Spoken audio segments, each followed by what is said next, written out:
Today we're going to talk about the Wuhan coronavirus and how I honestly believe that this is going to take hold in other countries and also the United States of America, and what you can do to survive this. Now, the first thing that we need to do is take a look at why this coronavirus is so troublesome and why it has the World Health Organization so worried about it. The first thing is that this thing has such a long incubation period, which I think can be up to 2 weeks. That means that up to 2 weeks a person can be walking around without even having the first sneeze, and that they're passing this coronavirus to other people unknowingly. Now, one thing that I want to make clear is that I do not believe that this will end up being the next Black Death or the next plague, but I do believe that this has a high likelihood of really exploding and causing us some real issues. And I'll be very honest, what I am really kind of bracing myself for is to see if it takes a hold of India. Not if they have a few cases in India or not, but if it escapes quarantine in India and really takes hold of India. If it takes hold of India because of how populated that country is and also how much people travel to and from India, then we are going to have real issues. Now, I really want you to think about this, and this is in no way is it meant to be demeaning towards the Indian people, but think about how many Indian people that you see in your day-to-day life. Think about how many Indian people that you see that both own and work in convenience stores and other businesses like that across this country. And then think about how many of those good people do travel back and forth to India to visit family, for weddings, for funerals, or what have you. But then how many of those people do you see handling hundreds if not thousands of products a day in your money as they ring up your items or they give you change when you purchase something from one of their stores where they're working hard to try to support themselves? Again, this is not to try to spread fear about Indian people or India phobia. What I'm just simply pointing out is that we have a lot of people from India living here, and India is a highly populated country, and if it takes hold of in India, then it will definitely come here to the United States. And another thing that I find troublesome about this virus is its high infection rate. And if what I read was correct, about 80% of the people that come into contact with the virus become infected with it. So when you factor in those two things, the fact that people can walk around for up to 2 weeks unknowingly infecting other people with it, and for the fact that it has such a high infection rate, this is what leads me to believe that this will become a worldwide pandemic where we're going to see people doing mad dashes to get food and supplies, and also shortages of those goods. The next thing that we have to remember is that this is a novel virus. That means that this is a new virus to the human body. That means that just months ago, this thing was only capable of jumping from animal to animal, and if it got onto a human, it was not able to affect or infect that human. And then sometime over the past several months, that thing mutated and jumped from an animal to a human, and now is able to infect humans. So what I believe that means is that while this virus continues to adapt to the new human bodies, that this thing will mutate. And let me repeat that. This virus will mutate. Now the big $1 million question is when this thing mutates, will it mutate into something deadlier, or will it mutate into something less deadlier like the normal flu? Now, I know there's a lot of rumor out there that this was actually a bioweapon that was being developed that accidentally escaped, and I actually see a lot of validity in that. Whether it's true or not, I don't know, but in the end, this is a new virus for the human body, and it is going to mutate as it continues to adapt to us. And this is something else that I think is pretty important to remember, and Hubel's Cat has brought this up a couple of times on his channel, so go check him out. But viruses like this have a tendency to hit in waves. That means it's going to hit and sicken a lot of people, then it will kind of peter out and kind of go away for a while, and then it will come back and hit people hard again. Now, another big concern is the mortality rate with this, the death rate with this. And you're going to hear a lot of people say that there's a lot of fear mongering going on here because the seasonal flu kills many more times people per year than what the coronavirus has killed people so far. And that is true, but only because there's so many more millions of people that get infected with the flu every year. But the simple truth is that the coronavirus kills 2 to 3% of the people infected with it, whereas the seasonal flu kills less than 1%. So the coronavirus has the death rate, right now has the death rate of about 2 to 3 times that of the seasonal flu. Now, once the coronavirus reaches once the amount of people that have the coronavirus reaches the same amount of people that have the seasonal flu, now you're going to start seeing a lot higher death toll from the coronavirus. If my math is right, and I am horrible at math, but if my math is right, if we have the same number of people with the coronavirus as that we do with the flu, we could see 200,000 people killed per year just in the United States, just from the coronavirus. But I also personally believe that if this coronavirus goes on the same level, the same infection amount of people infected as the seasonal flu does, I think we will see that 2 to 3% death rate climb even higher, because right now the coronavirus has the death rate that it does because people that have serious complications from it are able to still be hospitalized and given care. But if this thing really hits as a pandemic and thousands or millions of people are coming down with it, and the 15% I think of people that end up with serious complications all have to go to the hospital, our hospitals will be overrun. They will have to start turning people away. Those people that get turned away will go home and die from pneumonia. Now, I'm not trying to do fear mongering here. While I am saying that there's going to be a pretty decent amount of people that have complications from the virus should they catch it, and while I am saying that I do think that the death rate will go higher than the 2 or 3% that it is now, I am also wanting to point out that if you catch it, you still have a high probability of surviving it. Most people that catch this will survive it. I think that most people that catch this will just get their butts kicked by it for a week, just like the seasonal flu. But what I do think that's going to happen is once there's a few dozen or a few hundred cases in your city, that people are going to go into mass panic and mass panic buying, and then all the goods and stuff that you need are going to go flying off the shelf. So this is our window of opportunity to get stuff that we need. And the real purpose of this video is not to say that this stuff is definitely all going to happen, but to say that this has a high likelihood of happening, and that we really need to keep a close eye on this and to get prepared while we can. So let's now talk about what we can do to survive this, what I believe to be a coming pandemic that's going to cause more panic than actual deaths. So like I mentioned just a few minutes ago, as soon as some cases pop up in your area or start popping up in the United States, people are going to make a mad dash to the stores. They're going to get medicines and food and other supplies and stuff like that. So now is the time to get any medications that your family desperately needs. So if you or one of your family members has asthma, now is a good time to get extra inhalers.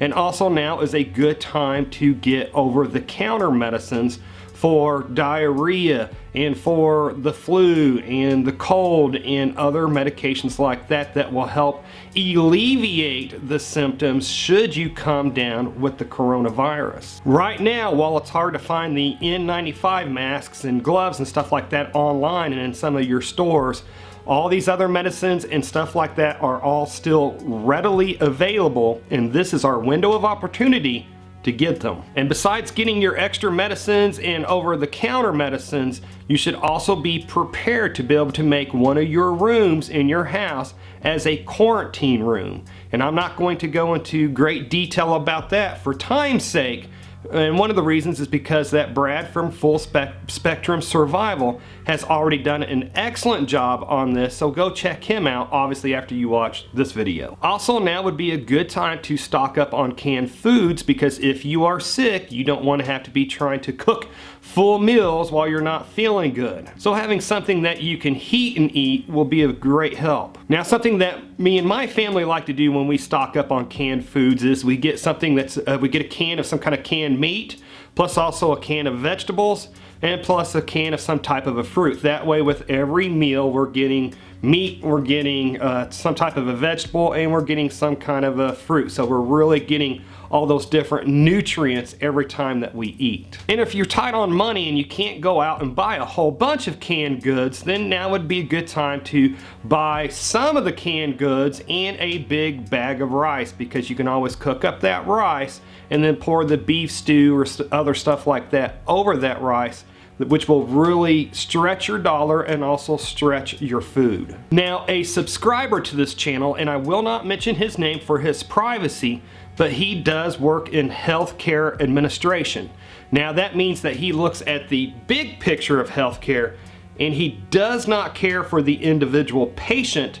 But this gentleman did a ton of research on face masks that I'm going to present to you. And thanks to his tons of hard work on researching this, I can now tell you in just a few moments of what took him hours to research, of that he has found that the most effective for us normal people face masks to protect us against the coronavirus will be the typical N95 face mask. Once he factored in the cost and then how much the extra canisters for the NBC masks all cost, once he factored in everything, he believes, and I agree with him, that the typical N95 face mask is going to be your best face mask to protect yourself against the coronavirus and also other flus and everything else that's floating out there. Now, I am still finding these regular N95 masks still in the local hardware stores.